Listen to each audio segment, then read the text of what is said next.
नमस्कार। हिंदी की पाठशाला में आप सभी का हार्दिक स्वागत है। आज के इस वीडियो में जो टॉपिक लेकर आई हूँ उसका नाम है उपसर्ग। उपसर्ग किसे कहते हैं, क्या होते हैं, उपसर्ग का क्या उपयोग है, ये सब हम इस वीडियो में समझेंगे। देखिएगा, जैसा कि इसका नाम ही है, क्या नाम है इसका? उपसर्ग। क्या है? उपसर्ग। जो ये सर्ग शब्द आपको दिखाई दे रहा है, इस सर्ग शब्द से पहले क्या लगा हुआ है? उप।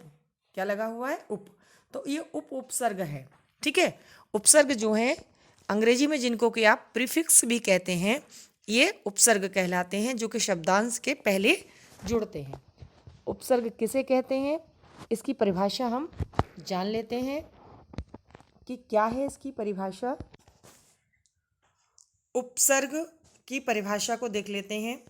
वे शब्दांश जो किसी शब्द से पहले जुड़कर उसके अर्थ में परिवर्तन या विशेषता ला देते हैं, उपसर्ग कहलाते हैं।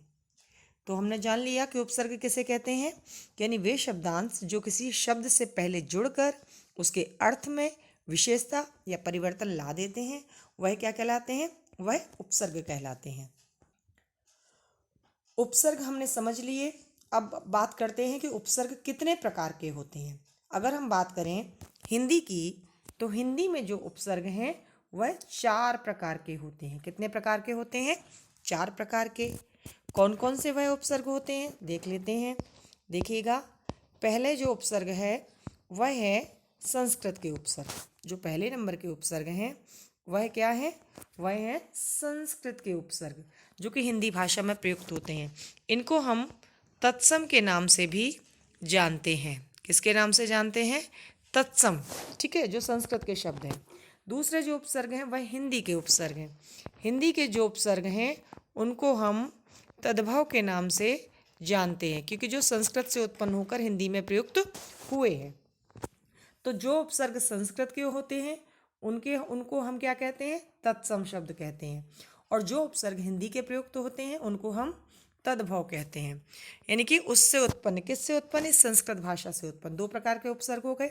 तीसरे उपसर्ग की बात करें तो वह है अंग्रेजी के उपसर्ग, जो अंग्रेजी भाषा से हिंदी भाषा में आए हैं और प्रयुक्त हो रहे हैं। चौथे नंबर के अगर हम उपसर्गों की बात करें तो वो उर्दू और फारसी के उपसर्ग हैं। जो उर्दू और फारसी भाषा है, इस भाषा के भी उपसर्ग हिंदी में समाहित कर लिए गए हैं और हिंदी में प्रयुक्त होते हैं। चलिए जानते हैं कि कौन कौन से संस्कृत के उपसर्ग हैं। संस्कृत के जो उपसर्ग हिंदी में प्रयुक्त होते हैं वह इस प्रकार हैं। वैसे बच्चों, अगर हम बात करें कि संस्कृत में कुल कितने उपसर्ग होते हैं तो उनकी संख्या होती है 22। कितनी होती है? 22। लेकिन हमें हिंदी में यहाँ देखना है तो हमने उनको पूरे 22 न दे करके जो मुख्य प्रयुक्त होते हैं उनको ही यहाँ पर लिया है। वह कौन कौन से हैं? वह हैं अति उपसर्ग, अधि उपसर्ग, अनु उपसर्ग, अप उपसर्ग और निरुपसर्ग। इसी प्रकार से कई और हैं, हम इनको समझ लेते हैं। देखिए, पहले अति उपसर्ग है। अति शब्द जो हम हिंदी में प्रयुक्त करेंगे, अति उपसर्ग लगाएंगे, हमारे शब्द बन जाते हैं अतिरिक्त, अत्याचार, अत्यधिक, ऐसे कुछ शब्द बनते हैं।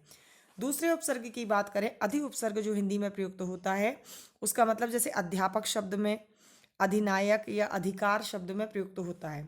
अनु उपसर्ग जो है, इसके हम कैसे बना सकते हैं शब्द? अनुक्रम या अनुमान या अनुवाद आप करते हैं वह।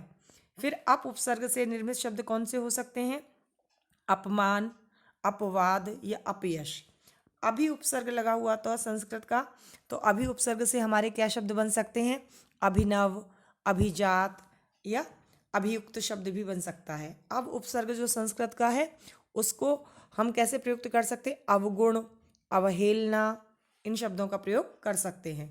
और संस्कृत का एक और आ उपसर्ग है, वो आवागमन, आजीवन, आयोजन, ये सभी शब्द संस्कृत के उपसर्ग से निर्मित हैं। अगला हमारा शब्द है उप उपसर्ग। उप उपसर्ग से क्या बन सकता है? उपहार, उपदेश, उपवास, ऐसे शब्द। फिर है निरुपसर्ग। निरुपसर्ग से क्या बन सकता है? निर्गच्छति, यानी कोई कहीं जाता है ना, तो निरुपसर्ग। फिर है परा उपसर्ग है, पराधीन, पराजय, परि उपसर्ग है, परि उपसर्ग से क्या बन सकते हैं शब्द हमारे? परिचय, परिभाषा। प्रा उपसर्ग से क्या क्या बन सकते हैं? प्रगति, प्रमाण, प्रबल, इस तरीके के शब्द। फिर और हमारा क्या है? प्रति उपसर्ग है, प्रति उपसर्ग से क्या बन सकता है? देखिएगा, प्रति उपसर्ग से जो शब्द बन सकते हैं, प्रतिदिन, प्रतिवर्ष। उसके बाद वि उपसर्ग है, वि उपसर्ग से क्या बन सकता है? विजय या विदेश। सु उपसर्ग से कौन कौन से शब्द बन सकते हैं? सुगंध या सुपात्र। सत उपसर्ग है, इससे क्या बन सकता है? सत्कार और सत्कर्म। इस प्रकार हमारी संस्कृत के उपसर्ग जो कि हिंदी भाषा में प्रयुक्त होते हैं और उनसे कई प्रकार के शब्द बन सकते हैं। अब हम दूसरा जो उपसर्ग है वह देख लेते हैं, जो हिंदी के उपसर्ग हैं कौन कौन से हैं और क्या उनका अर्थ है और कैसे शब्द निर्माण होता है। हिंदी के उपसर्ग कौन कौन से हैं देखिएगा। पहला उपसर्ग है हिंदी का आ उपसर्ग। आ जिसका के अर्थ होता है नहीं, है ना, ये किसी चीज का निषेध होता है। तो आ उपसर्ग से हमारा कैसे का शब्द बन सकता है? आ उपसर्ग लगाएंगे, अकेला शब्द बन सकता है, नहीं बन सकता है। इसका क्या बन सकता है? इसका अछूत या अभाव, है ना, ये बन सकता है। अनपढ़ ऐसे बन सकता है, वो तो अनुपसर्ग लग जाएगा, आ से अज्ञानी हो जाएगा, अशिक्षित हो जाएगा। फिर अध उपसर्ग है, अध का मतलब कोई चीज़ आधी, तो अध पका या अध कचरा, ऐसे शब्द बन सकते हैं। अन उपसर्ग जो है, इससे क्या बन सकता है?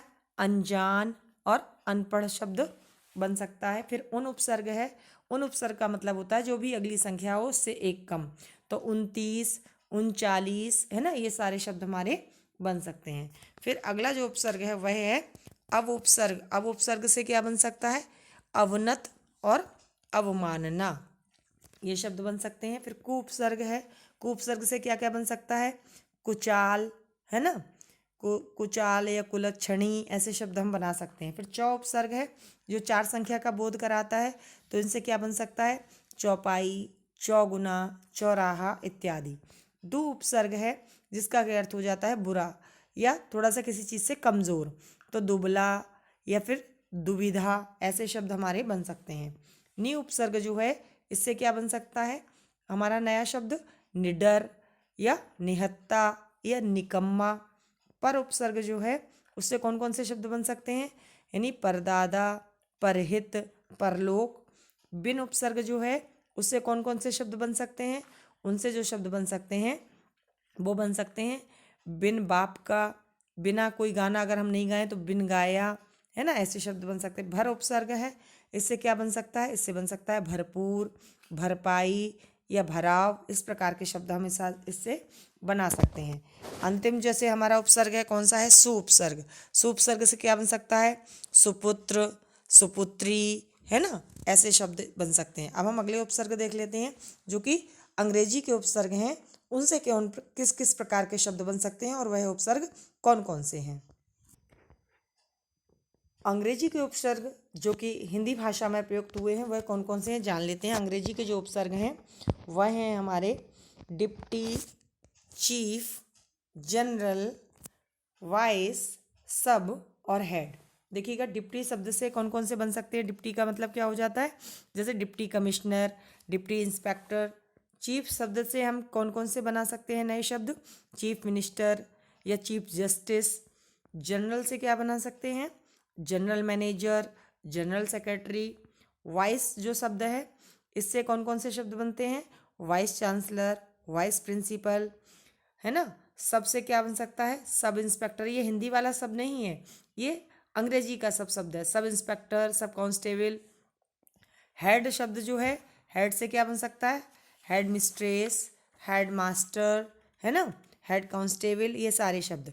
अच्छा, एक बात और ध्यान देने योग्य है, यहाँ पर जो भी अंग्रेजी के हमारे उपसर्ग हैं, डिप्टी है, चीफ है, जनरल है या वाइस शब्द है या सब है या हेड है, ये सभी उपसर्ग केवल अंग्रेजी के शब्दों के साथ ही प्रयुक्त होंगे। अब हम अगले जो प्रकार था हमारा उपसर्ग का उसको जान लेते हैं, वह क्या था? उर्दू के उपसर्ग। तो उर्दू के जो उपसर्ग हैं वह कौन से हैं? उर्दू या फारसी, दोनों ही भाषाओं के मिले जुले उपसर्ग हैं। देख लेते हैं उनको कौन कौन से हैं। देखिएगा, वह उपसर्ग हैं हमारे पास अल, पहला उपसर्ग क्या हो सकता है? अल। अल उपसर्ग से क्या शब्द बन सकता है? अलबेला या अलबत्ता। कम उपसर्ग है, कम से क्या बन सकता है? कम सिन या कमज़ोर या कम उम्र या कम वक्त, है ना। खुश उपसर्ग से क्या शब्द बन सकते हैं? खुशनुमा, खुशबू, खुशहाल, खुश दिल। दर जो उपसर्ग है, इस उपसर्ग से क्या क्या शब्द बन सकते हैं? दरमियान, दरअसल, है ना। फिर है ब उपसर्ग। ब उपसर्ग से क्या बन सकता है? ब उपसर्ग से बन सकता है बनाम या बगैर, है ना। बद उपसर्ग जो है, उससे कौन कौन से शब्द बन सकते हैं? बदनाम, बदचलन, बदबू, बदतमीज, ये सारे शब्द हमारे वद उपसर्ग से बनते हैं। ला उपसर्ग से क्या बन सकता है? लापरवाह या लाइलाज। सर उपसर्ग से क्या बन सकता है? सरकार, सरताज, सरदार। हम उपसर्ग जो है, उससे क्या बन सकता है? हमजोली, हमराज, हमराही। तो आज हमने इस वीडियो में संस्कृत के, अंग्रेजी के, उर्दू और फारसी के और साथ ही साथ हिंदी के जो उपसर्ग हम प्रतिदिन प्रयोग करते हैं अक्सर, उन सभी उपसर्गों के विषय में यहाँ पर डिस्कस किया। यदि आपको यह वीडियो अच्छा लगे, पसंद आए, तो कृपया लाइक, शेयर और सब्सक्राइब अवश्य करें। मिलेंगे किसी अगले वीडियो में किसी नए विषय के साथ। तब तक के लिए नमस्कार।